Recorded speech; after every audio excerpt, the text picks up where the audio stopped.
Bonjour et bienvenue dans cette formation sur tenir compte de l'avis des membres de l'équipe.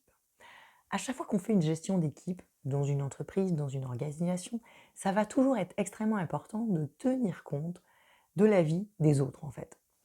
Finalement, quelle que soit l'échelle de l'équipe, hein, d'ailleurs, une petite équipe, une moyenne équipe, une grande équipe ou même une entreprise, se doit effectivement de tenir compte de l'avis euh, de son personnel et des membres des équipes. Et donc, pourquoi tenir compte de l'avis des membres du personnel et des membres de votre équipe? Tout simplement parce que ça va permettre aux employés, aux membres de l'équipe, de se sentir engagés et de se sentir plus fidèles à l'organisation. Donc, il est vraiment préconisé régulièrement d'écouter votre entourage professionnel, les gens qui sont vos subordonnés, de manière effectivement à les garder investis et montrer que réellement vous vous intéressez à leur opinion. Donc tenir compte de l'avis du personnel, c'est obtenir une meilleure satisfaction professionnelle. C'est-à-dire qu'à chaque fois que le personnel se sent écouté, entendu, que ce soit l'ensemble du personnel d'une entreprise ou que ce soit l'équipe avec laquelle vous travaillez, si vous prenez du temps pour les écouter, ils vont se sentir valorisés, ils vont se sentir entendus, ça va renforcer leur morale et ça va améliorer globalement leur satisfaction professionnelle. Créer une culture d'entreprise reposant sur la confiance. Plus on écoute son personnel, plus on écoute les membres de son équipe et plus on crée un rapport de confiance. Puisque effectivement, cette communication va reposer sur un respect mutuel, sur une cohérence, sur une transparence. Donc on est en train de dire aux gens, on facilite l'expression, ce qui fait que s'il y a des moments de difficulté ou autre, plus vous allez être à l'écoute, plus les gens vont oser venir vers vous et ça va créer ce sentiment de confiance qui est nécessaire pour travailler intelligemment les uns avec les autres. Participer à l'effort d'innovation. Eh bien oui, c'est parce qu'on écoute les autres, qu'on leur offre l'opportunité d'exprimer ce qu'ils pensent, etc., que parfois des idées incroyables peuvent émerger. Ça peut permettre d'améliorer des procédures, ça peut permettre de gagner en efficacité, ça peut permettre aussi de garder un côté concurrentiel. On se remet en cause, on facilite l'expression des uns et des autres, et donc effectivement, ça peut permettre d'innover et ainsi de profiter de l'ensemble des ressources qui sont à disposition dans l'entreprise. Et ça a également un autre objectif, c'est d'améliorer la rétention du personnel. Toutes les études ont démontré que les entreprises qui communiquent un maximum avec leurs salariés, les managers qui communiquent un maximum et qui écoutent l'avis de leurs subordonnés vont faciliter la rétention. Les gens sentent qu'ils sont impliqués, sentent qu'ils sont investis, ils sont plus satisfaits, ils se sentent plus en confiance et donc forcément, ils ont davantage envie de rester. Alors, quels sont les outils et les méthodes pour recueillir l'avis de vos personnels et de vos équipes?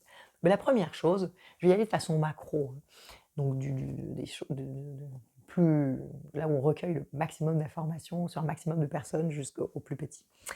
Donc, les sondages d'opinion. Ça, c'est des choses qui peuvent se pratiquer sur une petite équipe, mais plus souvent, on va faire ça sur des grosses équipes ou sur vraiment un ensemble de personnel. On va mettre en place ça de façon euh, récurrente ou ponctuelle. On l'a vu beaucoup émerger dans de nombreuses entreprises pour écouter le climat social, pour écouter la perception du stress, etc. Aujourd'hui, c'est des pratiques qui deviennent un peu de plus en plus courantes, mais on peut le faire sur tout un ensemble de sujets. Ça permet effectivement de prendre un peu la température, de recueillir les avis, de poser des questions à son personnel et voir un petit peu où ils en sont, ce qu'ils en pensent, etc.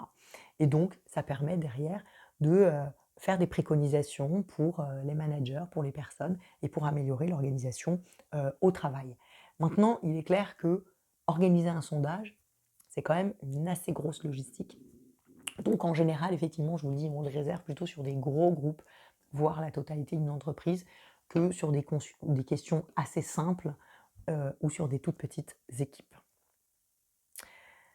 Effectivement, à nouveau, en fonction de la taille de l'entreprise, etc., si vous voulez vraiment mener des sondages comme ça et créer de l'objectivité, c'est souvent intéressant de passer avec des organismes extérieurs.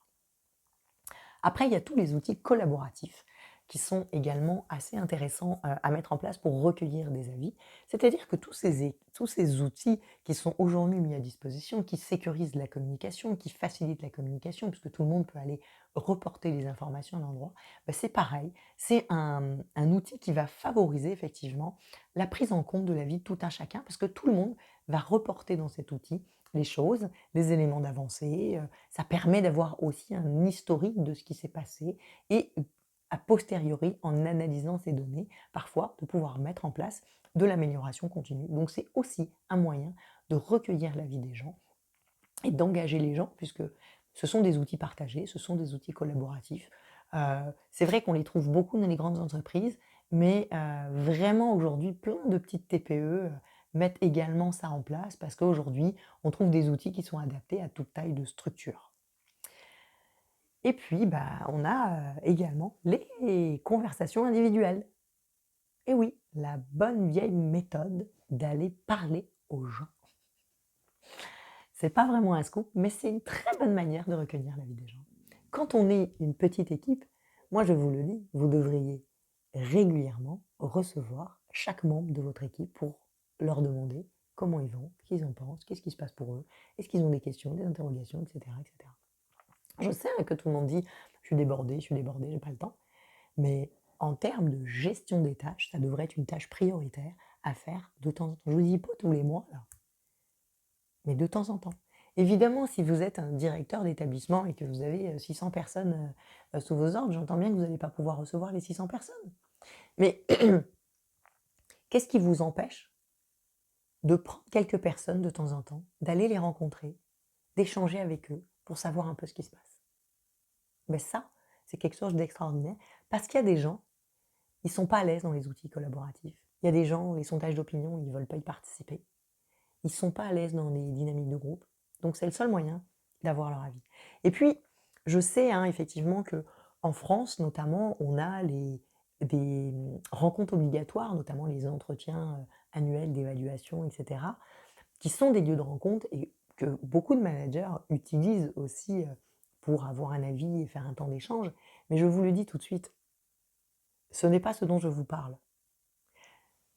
Les temps pour aller recueillir un avis comme ça, de façon ponctuelle, informelle, ne doivent pas être les temps obligatoires. Votre salarié, votre collaborateur ne s'y trompera pas. Il saura que ça, c'est le truc obligatoire. Et que donc vous n'avez pas pris un temps de recueillir son avis, que vous n'aviez pas le choix de le faire. Donc je vous invite vivement à avoir des temps qui sont déconnectés de ces temps légaux et obligatoires, pour recueillir vraiment des avis en one-to-one. Et les petits groupes de travail collaboratifs sont aussi des choses assez incroyables à mettre en place pour recueillir des avis, pour travailler aussi sur des sujets. Ça permet effectivement de dire, bah tiens, on voudrait avoir un avis ou une opinion sur tel et tel sujet. Et donc on peut créer un petit groupe de travail, une petite task force qui va effectivement travailler et échanger et réfléchir sur cette problématique, puis ensuite qui va aller référer aux responsables ou à la direction, etc., pour montrer le résultat de son travail et les propositions et les préconisations. Et ça aussi, c'est un autre moyen. Et ces petits groupes de travail, ils peuvent être faits de manière en faisant des appels à bénévolat pour dire qui a envie de travailler sur tel et tel sujet. Donc l'ensemble de ces outils, de ces moyens, sont des choses qui permettent aux entreprises et aux managers de recueillir des avis. Donc moi, je vous propose, là, de prendre un moment et de vous référer dans votre PDF de cours et puis de noter c'est quoi les outils, c'est quoi les méthodes que vous avez déjà employées pour recueillir l'avis de vos équipes et personnels. Qu'est-ce que vous avez pu mettre en place? Ou est-ce que vous ne mettez rien en place et qu'est-ce que du coup vous pensez mettre en place? Comment améliorer leur mise en œuvre? Comment améliorer leur utilisation de manière à en tirer un bénéfice? Parce que je vous garantis que vous l'avez compris, je vous l'ai dit, les bénéfices pour une équipe et un employeur, c'est meilleure satisfaction, meilleure culture d'entreprise, meilleur rapport à la confiance, plus d'efforts d'innovation, plus de rétention du personnel. Donc dites-vous bien que ça vaut largement le coup d'investir là-dessus. Qu'est-ce que vous souhaitez mettre en place et comment vous allez vous y prendre? Et puis dans votre PDF de cours, je vous dis, notez les choses de façon concrète. Mettez-vous des échéances, mettez-vous des délais. Moi, les vœux pieux, vous savez, en même temps, je suis pas là. J'aurais pas vérifié. Mais c'est pour vous, hein, si vous voulez que ça change, hein. Faut mettre des vraies choses, hein.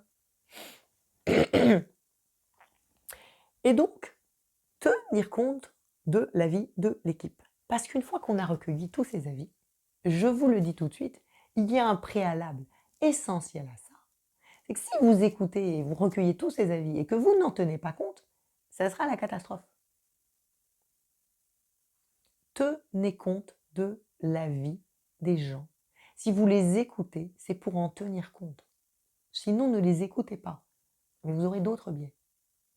Et une fois qu'on a écouté, ça va être capital de tenir compte de cet avis.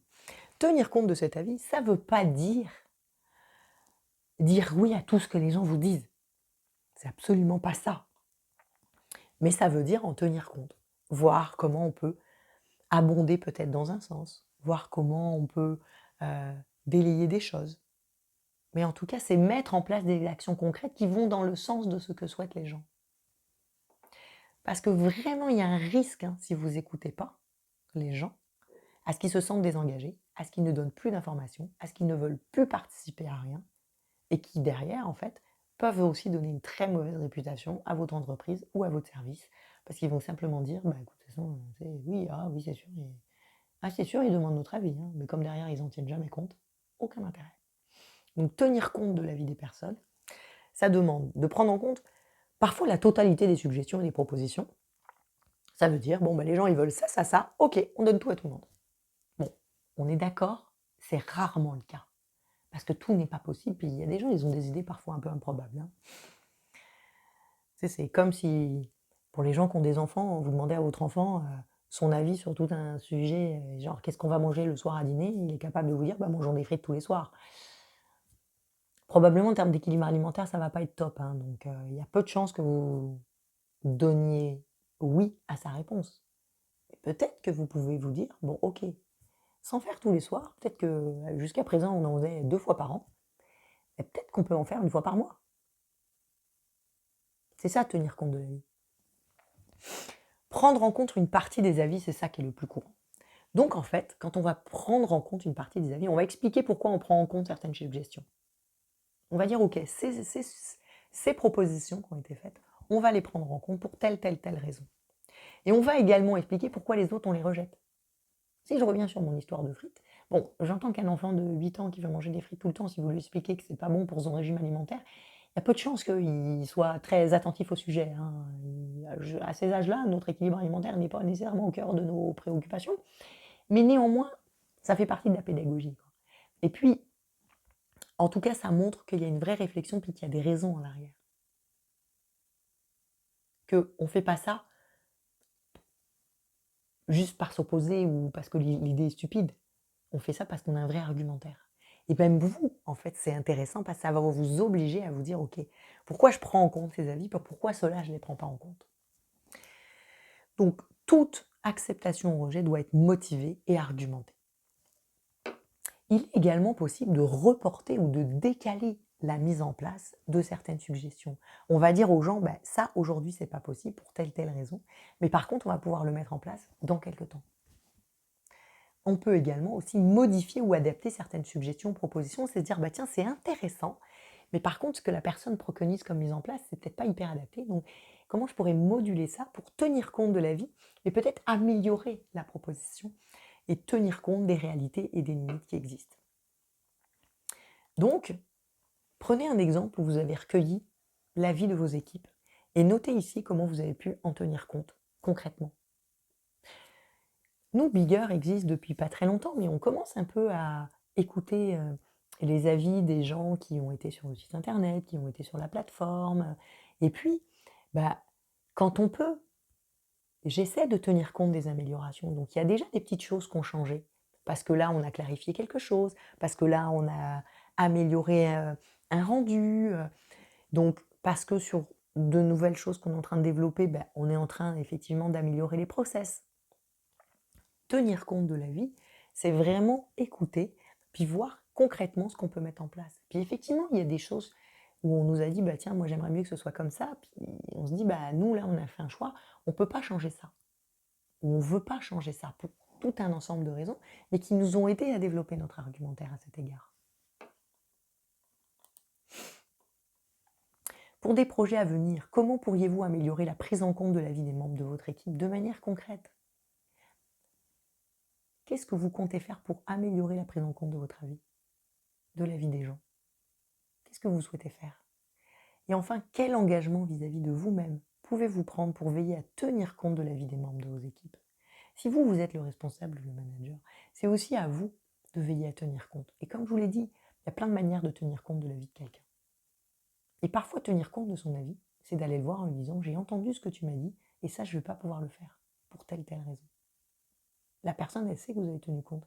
Vous prenez soin de lui faire un feedback.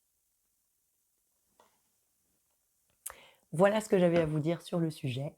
Je vous souhaite bonne continuation avec tout ça, et je vous dis au plaisir sur Bigger.